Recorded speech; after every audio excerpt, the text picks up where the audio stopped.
Assalamualaikum warahmatullahi wabarakatuh. Perkenalkan, saya Nadia Aurelian, NPMC 102300071 dari kelompok 4 akan menjelaskan kasus pendapatan. Pada kasus pertama adalah data terkait aktivitas konstruksi PT Bangun Jaya di tahun pertama operasinya, yaitu tahun 2015. Tagihan terminnya sebesar 2.230 juta, akumulasi biaya kontrak yang terjadi, tenaga kerjanya yaitu 464 juta, material dan subkontraktornya sebesar 1.098 juta, biaya tidak langsungnya sebesar 193 juta. Jadi akumulasi biaya kontrak yang terjadi sebesar 1.755 juta. Lalu tagihan termin dikurangi akumulasi biaya kontrak yang terjadi, yaitu 2.230 juta dikurangi 1.755 juta. Jadi estimasi terakhir atas total biayanya sebesar 3 miliar. Dalam biaya yang terjadi di atas termasuk material listrik dan mekanik yang ada di lapangan, namun belum terpakai karena belum diinstal, yang nilainya besar 105 juta. Yang diminta pertama, hitunglah presentase penyelesaian kontrak pada akhir tahun 2015. Yang kedua, hitunglah laba kotor yang akan dilaporkan untuk tahun 2015. Yang ketiga, buatlah ayat jurnal untuk mencatat laba atau rugi tahun 2015. Dalam menghitung persentase penyelesaian kontrak pada akhir tahun 2015. Jadi kontrak price-nya sebesar 2.230 juta. Lalu dikurangi estimasi cost, yaitu ada cost to date sebesar 1.755 juta, dikurangi install listrik mekaniknya sebesar 105 juta, totalnya 1.650 juta. Lalu estimasi cost to complete-nya sebesar 1.245 juta. Jadi estimasi total cost-nya sebesar 3 miliar. Untuk mencari total gross profit, yaitu caranya kontrak price dikurangi estimasi total cost. Jadi estimasi total gross profitnya sebesar 770 juta. Dan cara menghitung present complete-nya yaitu 1.650 juta dibagi 3 miliar. Jadi presentnya yaitu 55%. Nomor 2, hitunglah laba kotor yang akan dilaporkan untuk tahun 2015. Caranya menghitung revenue dulu, yaitu dari 2.235 juta dikali 55%. Jadi totalnya 1.226.500. Lalu menghitung cost. Cost-nya itu dari 1.755 juta dikurangi 105 juta, hasilnya 1.650 juta. Jadi mencari laba kotornya itu total revenue yang tadi kita hitung dikurangi total cost yang tadi, itu hasilnya gross profit, yaitu sebesar minus 423.500. Jadi itu rugi. Nomor 3, buatlah ayat jurnal untuk mencatat laba atau rugi tahun 2015. Jadi jurnalnya construction expense sebesar 1.650 juta to construction in process sebesar 423.500 dan revenue from long term-nya sebesar 1.226.500. Untuk kasus 2, PT Sporty melakukan transaksi penjualan selama bulan Oktober 2014 sebagai berikut. 1. Menjual 100 unit secara tunai. 2. Menjual 100 unit yang akan dibayar pada akhir tahun depan sebesar 1.100.000. 3. Mengirimkan barang 100 unit pada pelanggan pemilik PT Sehat.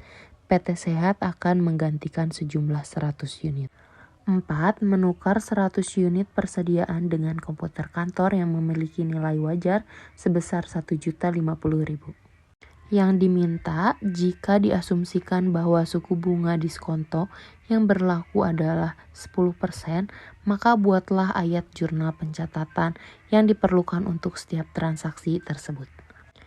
Pertama, menjual 100 unit secara tunai, jurnalnya kas to penjualan sebesar 1.100.000. Yang kedua, menjual 100 unit yang akan dibayar pada akhir tahun depan sebesar 1.100.000. Jurnalnya, piutang di debit sebesar 1.100.000, itu penjualan sebesar 990.000 dan pendapatan ditangguhkan sebesar 110.000. Untuk mendapatkan pendapatan ditangguhkan atau bunga diskonto itu ngitungnya 10% dikali 1.100.000 sama dengan 110.000 dan penjualannya itu 1.100.000 dikurangi 110.000 jadi penjualannya totalnya 990.000. 3. Mengirimkan barang 100 unit kepada pelanggan milik PT Sehat atau penjual lain. PT Sehat akan menggantikan sejumlah 100 unit. Jurnal saat pengiriman, piutang di debit sebesar 1.100.000, di kreditnya penjualan sebesar 1 juta dan pendapatan ditangguhkan sebesar 100.000. Saat pergantian itu di debitnya persediaan 1.100.000 dan di kreditnya piutang sebesar 1.100.000. 4. Menukar 100 unit persediaan dengan komputer kantor yang memiliki nilai wajar sebesar 1.050.000. Jadi jurnalnya komputer kantor di debit sebesar 1.050.000 dan di kreditnya ada gain of pertukaran sebesar 50.000 dan persediaannya sebesar 1 juta. Assalamualaikum warahmatullahi wabarakatuh. Perkenalkan, nama saya Hasni Nisrina Aulia dengan NPM C10230069. Di sini yang pertama, saya akan membahas kasus 1 dari materi imbalan kerja. Dan di kasus 1 ini diminta untuk buatlah ayat jurnal atas cuti tersebut dengan pengakuan yang diakumulasi dan tidak diakumulasi. Yang pertama, di sini jurnal untuk jika diakumulasi. Jurnalnya itu sebelah debitnya ada beban cuti berimbalan dan sebelah kreditnya ada kas. Dan untuk menghitung besarannya itu dari 2 dikali 100.000, di mana ada 2 orang yang mengambil 5 hari cuti. Dan 5 hari cuti itu imbalannya sebesar 100.000. Ditambah dengan 8 orang dikali 2 yang mengambil 2 hari cuti, jadi dikali 2 dan dikali 20.000. 20.000 itu dari imbalan cuti per harinya sebesar 20.000. Sehingga 2 dikali 100.000 ditambah 8 kali 2 kali 20.000. Sehingga besaran beban cuti berimbalan pada kasnya itu 520.000. Lalu selanjutnya ada jika tidak diakumulasi. Jurnal yang pertama harus dibuat itu sama dengan jurnal yang sebelumnya, yaitu beban cuti berimbalan pada kas sebesar 520.000 dengan cara penghitungan yang sama. Hanya saja di sini untuk cuti berimbalan yang tidak terpakainya tetap dihitung sebagai hutang. Nah, untuk pengakuan hutangnya itu di sebelah debitnya ada beban cuti berimbalan dan di sebelah kreditnya ada utang gaji. Dihitungnya dari 8 orang tadi dikali sisa cuti yang belum diambilnya yaitu 3 hari dikali dengan 20.000 imbalan cuti per harinya. Sehingga utangnya itu sebesar 480.000. Selanjutnya untuk kasus nomor 2 pada poin A, yaitu diminta untuk buatlah jurnal pembayaran iuran BPJS setiap bulannya. Nah, untuk jurnalnya sendiri, yang pertama itu di sebelah debitnya ada beban iuran BPJS dan di sebelah kreditnya ada kas.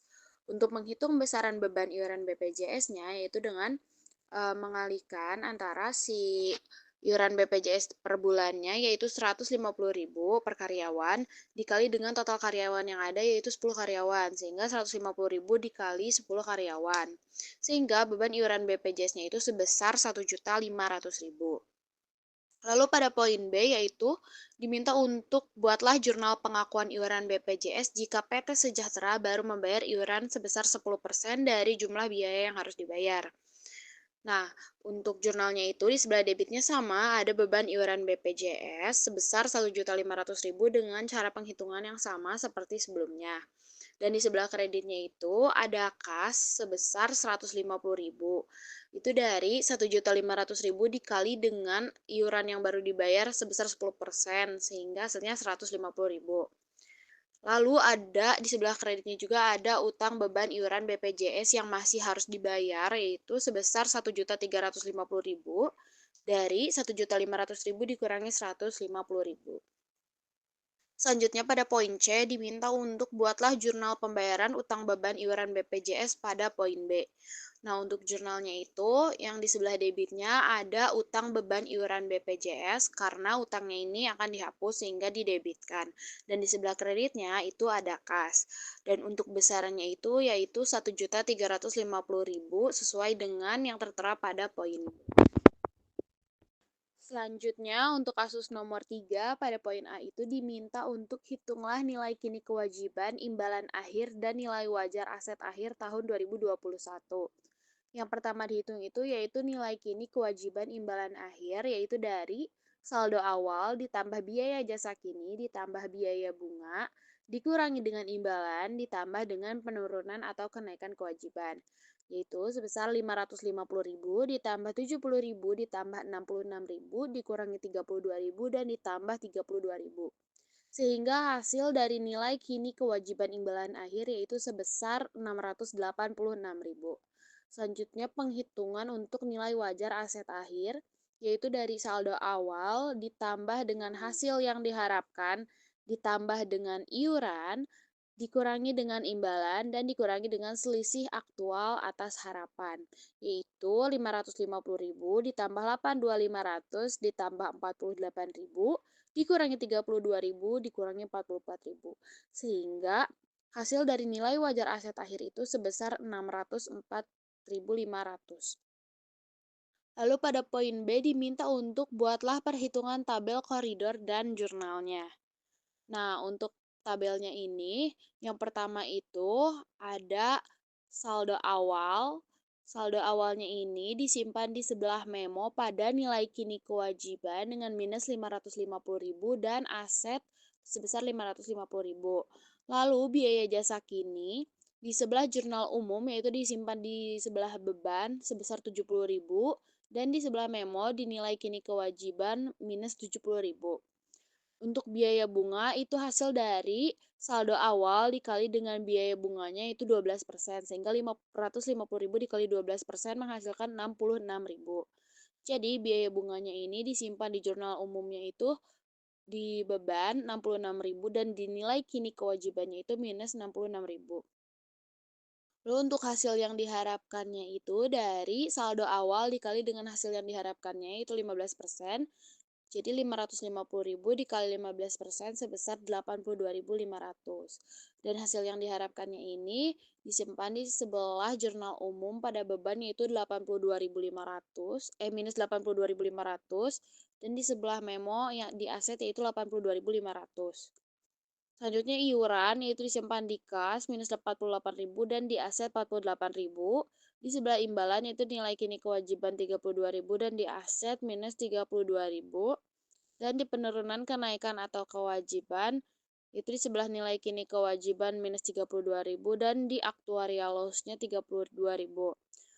Lalu yang terakhir pada selisih aktual atas harapan yaitu di sebelah asetnya minus 44.000 dan di aktuarial loss-nya 44.000.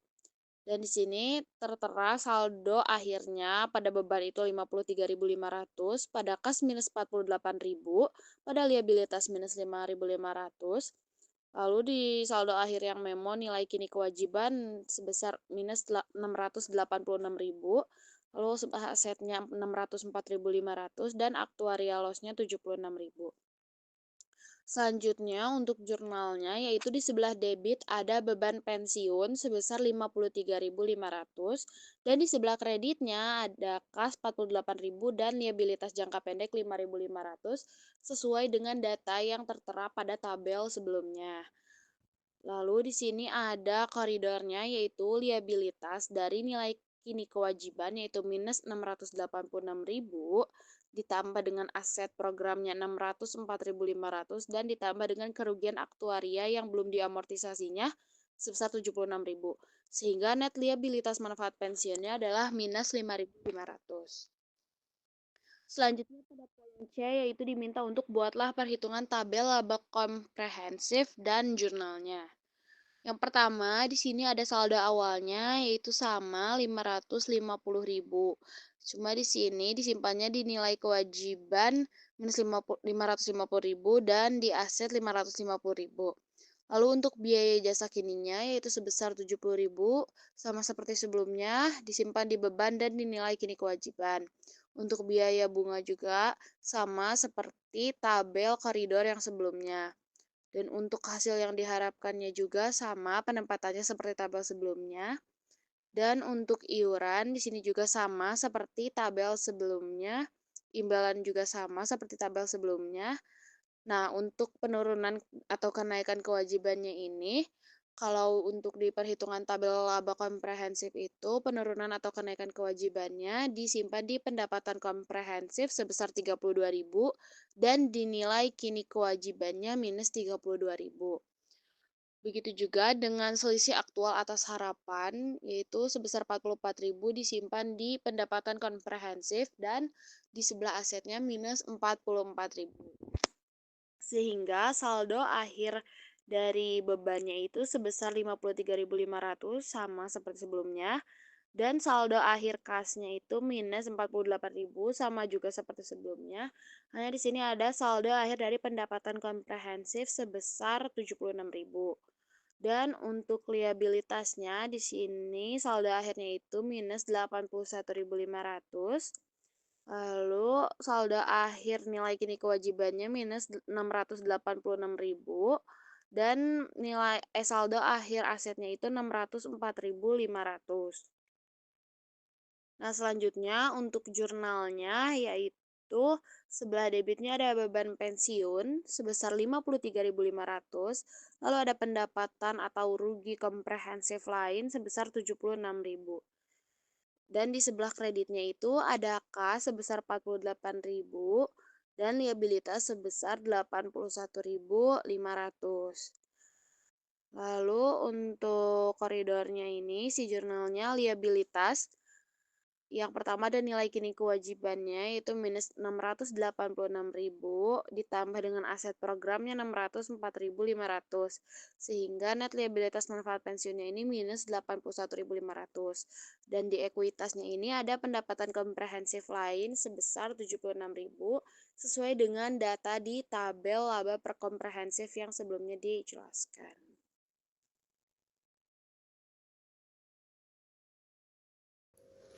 Perkenalkan, nama saya Naysila Giska dengan NPMC 10230066. Pada kesempatan kali ini, saya akan menjelaskan mengenai akuntansi sewa. Pada kasus 1, diminta jurnal yang dibutuhkan mulai dari awal masa sewa hingga pembayaran dari sisi PT Lesi dan PT Lesor. Yang pertama, pada tanggal 2 April 2015, terdapat utang sewa 200 juta dan kas senilai 41.746.796,43 dan pengurangan pokok senilai 41.746.796,43 dan terdapat utang sewa senilai 150.800.253.203,57 didapat dari 200 juta dikurangi 41.746.796,43. Kemudian pengakuan awal aset pada tanggal 2 April 2015 dari sisi PT Lesi terdapat jurnal aset sewa pembiayaan tu liabilitas sewa pembiayaan senilai 200 juta. Kemudian liabilitas sewa pembiayaan tu kas senilai 41.746.796,43. Kemudian jurnal pengakuan beban penyusutan pada tanggal 31 Desember 2015 dari sisi PT Lesi itu ada beban penyusutan tu akumulasi penyusutan senilai 25 juta dan pengakuan beban bunga pada tanggal 31 Desember 2015 dari sisi PT Lesi terdapat beban bunga tu utang bunga senilai 11.868.990,27. Kemudian pembayaran bunga ke-1 pada tanggal 2 April 2016 dari sisi PT Lesi itu terdapat beban bunga 3.956.330,09, utang bunga senilai 11.868.990, liabilitas sewa pembiayaan 25.921.476 dan kas 41.746.796,43. Kemudian pembayaran bunga kedua pada tanggal 2 April 2017 dari sisi PT Lesi terdapat beban bunga senilai 3.382.93, utang bunga 9.924,879, liabilitas sewa pembiayaan 28.513.623,68 dan kas senilai 41.746.796,43. Kemudian, jurnal pengakuan awal aset pada tanggal 2 April 2015 dari sisi PT Lesor terdapat piutang sewa pembiayaan aset sewa pembiayaan senilai 200 juta dan pengakuan penerimaan bunga pada tanggal 31 Desember 2015 dari sisi PT Lesor terdapat piutang bunga pendapatan bunga senilai 11.868.990,27.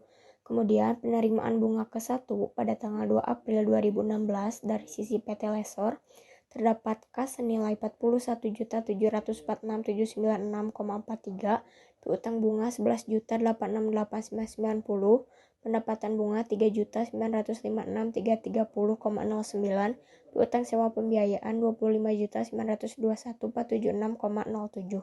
Kemudian penerimaan bunga kedua itu pada tanggal 2 April 2017 dari sisi PT Lesor itu terdapat kas senilai 41.746.796,43, piutang bunga 9.924.879, pendapatan bunga 3.308.293,19, piutang sewa pembiayaan senilai 20.501.363,68. Assalamualaikum warahmatullahi wabarakatuh. Saya Tiara Bintang Mahaputri dengan NPM C10230068. Di sini saya akan menjelaskan tentang materi akuntansi sewa kasus 2. Yang pertama, tentukan jenis sewa kontrak di atas. Jenis sewa tersebut adalah sewa pembiayaan karena terikat dalam kontrak jangka panjang dan di akhir terdapat opsi serta terdapat pembayaran sewa yang harus dibayar setiap tahunnya. Nomor 2, buatlah jurnal yang dibutuhkan mulai dari awal masa sewa hingga pembayaran sewa kedua dari sisi PT Lisi dan PT Lesor. Tanggal 2 Januari 2015 terdapat utang sewanya sebesar 150 juta, lalu 2 Januari 2015 terdapat kas senilai 45.221.93,11, pengurangan pokoknya sebesar 45.221,93,11, utang sewanya yaitu dikurangin dari pengurangan pokok yaitu senilai 104.778.106,89. Tanggal 2 Januari 2016 terdapat kasnya juga sama, beban bunganya senilai 10.477.890,69, pengurangan pokoknya dari kas dikurangi beban bunga yaitu senilai 34.743.202,42, utang sewanya juga berkurang dari pengurangan pokok senilai 70.035.704,47, begitupun sampai tanggal 2 Januari tahun 2018. Lalu jurnal sisi PT Lesi yang pertama, pengakuan awal aset tanggal 2 Januari 2015. Di debit terdapat aset sewa pembiayaan dan di kredit terdapat liabilitas sewa pembiayaan senilai 150 juta. Kemudian di debitnya juga terdapat liabilitas sewa pembiayaan dan di kreditnya terdapat kas senilai 45.221.93,11. Yang kedua, pengakuan beban penyusutan tanggal 31 Desember tahun 2015. Di debitnya terdapat beban penyusutan dan di kreditnya terdapat akumulasi penyusutan senilai 38.333.333. Lalu yang ketiga, terdapat pengakuan beban bunga tanggal 31 Desember 2015. Di debit terdapat beban bunga dan di kredit terdapat utang bunga senilai 10.477.890,69. Yang keempat, terdapat pembayaran bunga ke-1 tanggal 2 Januari 2016. Di debitnya terdapat utang bunga dan liabilitas sewa pembiayaan. Utang bunganya senilai 10.477.890,69 dan liabilitasnya senilai 34.743.202,42 dan di kreditnya terdapat kas senilai 45.221.93,11. Lalu selanjutnya terdapat pembayaran bunga kedua tanggal 2 Januari 2017. Utang bunga terdapat di debit utang bunga dan liabilitas sewa pembiayaan. Utang bunganya senilai 7 juta 3.570,45 dan liabilitasnya senilai 38.217.522,66 dan di kreditnya terdapat kas senilai 45.221.093,11. Selanjutnya, jurnal sisi PT Lesor. Yang pertama, pengakuan awal aset tanggal 2 Januari 2015. Di debitnya terdapat piutang sewa pembiayaan dan di kreditnya terdapat aset sewa pembiayaan senilai 150 juta. Lalu selanjutnya, di debit terdapat kas dan di kreditnya terdapat piutang sewa pembiayaan senilai 45.221.093,11. Selanjutnya, pengakuan penerimaan bunga tanggal 31 Desember 2015. Di debitnya terdapat piutang bunga dan di kreditnya terdapat pendapatan bunga senilai 10.477.890,69. Selanjutnya, terdapat penerimaan bunga tanggal 2 Januari 2016.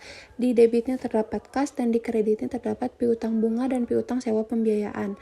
Kasnya senilai 45.221.093,11. Piutang bunganya sebesar 10.477.890,69 dan piutang sewa pembiayaannya senilai 34.743.202,42. Selanjutnya terdapat penerimaan bunga tanggal 2 Januari 2017. Di debitnya terdapat kas senilai 45.221.093,11. Di kreditnya terdapat piutang bunga senilai 7.003.570,45 dan piutang sewa pembiayaan senilai 38.217.522,66. Nomor 3, jika PT Lesor tidak menawarkan opsi perpanjangan sewa, namun menawarkan opsi untuk membeli mesin tersebut pada akhir masa sewa seharga 40 juta, maka berapakah pembayaran sewa tahunan yang akan ditawarkan oleh PT Lesor? Nilai kini pembayaran sewanya yaitu senilai 45 juta 221.93,11 dikali dengan 2,73554. Hasilnya yaitu 123.704.109,05. Lalu selanjutnya ada nilai pembelian dihitung dari 40 juta dikalikan dengan 0,7513. Hasilnya yaitu 30.052.592,04. Nah, nilai kini pembayaran sewanya ditambahkan dengan nilai pembelian. Jadi hasilnya total nilai pembayaran sewa tahunannya yaitu 153.756.701,09.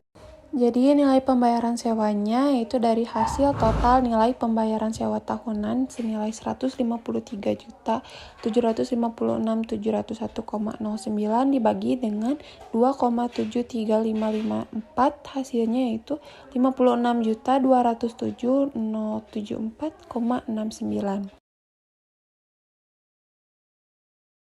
Assalamualaikum warahmatullahi wabarakatuh. Perkenalkan, nama saya Hasnini Srina Aulia dengan NPM C10230069.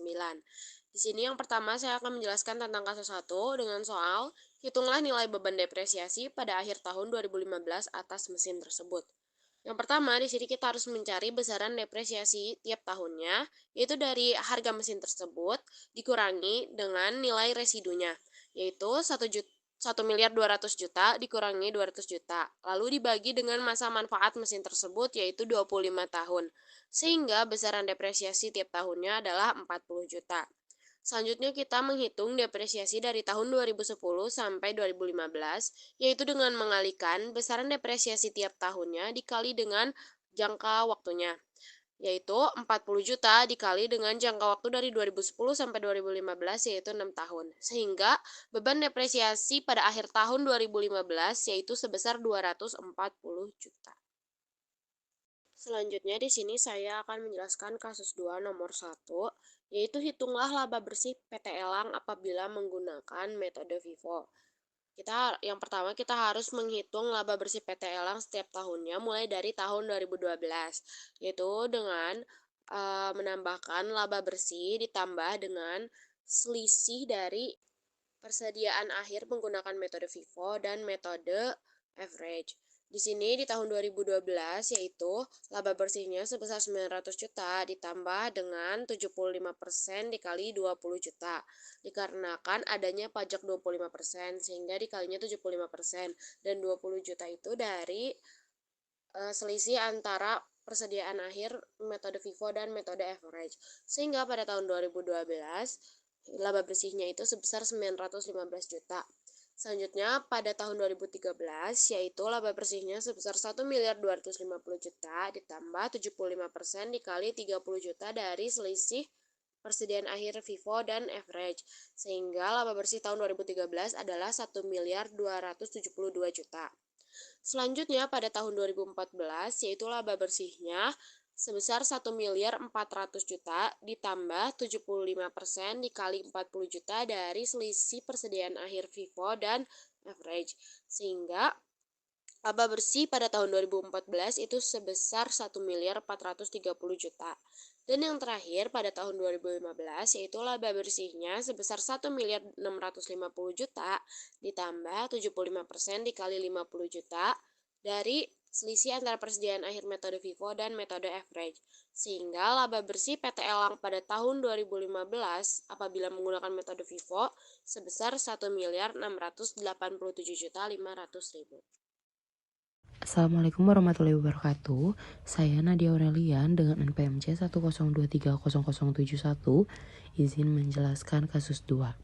Pada tahun 2015, PT Erlangga mengubah metode perhitungan persediaan dari average cost method menjadi FIFO. Berikut adalah data persediaan akhir PT Erlangga digunakan kedua metode tersebut dalam 4 tahun terakhir.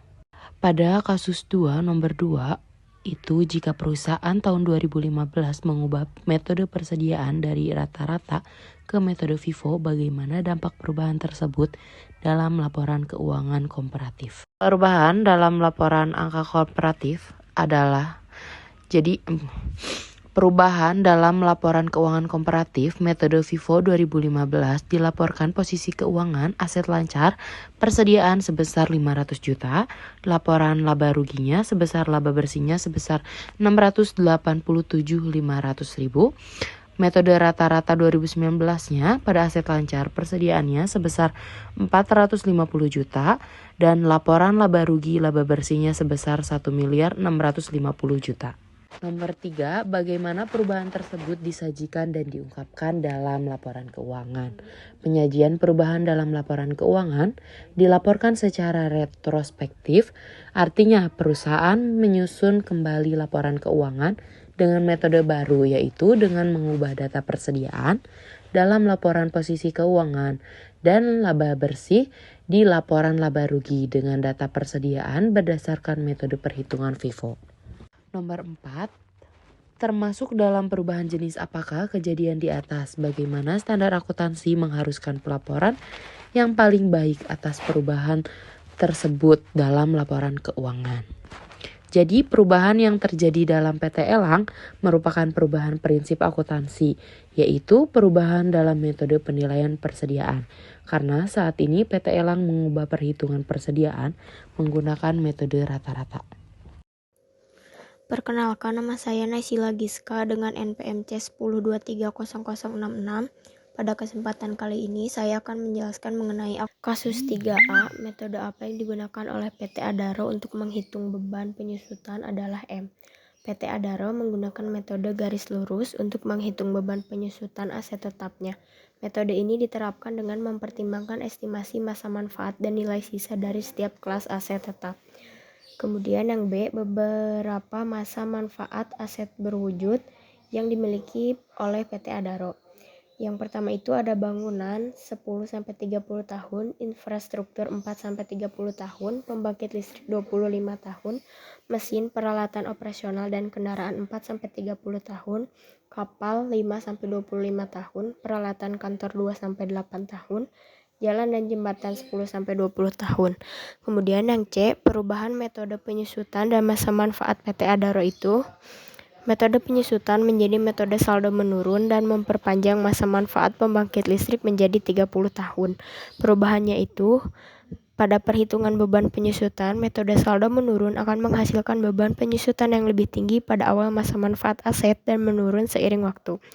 Kemudian, penyesuaian nilai buku aset ini, perubahan metode dan masa manfaat akan mempengaruhi nilai buku aset yang berdampak pada laporan posisi keuangan.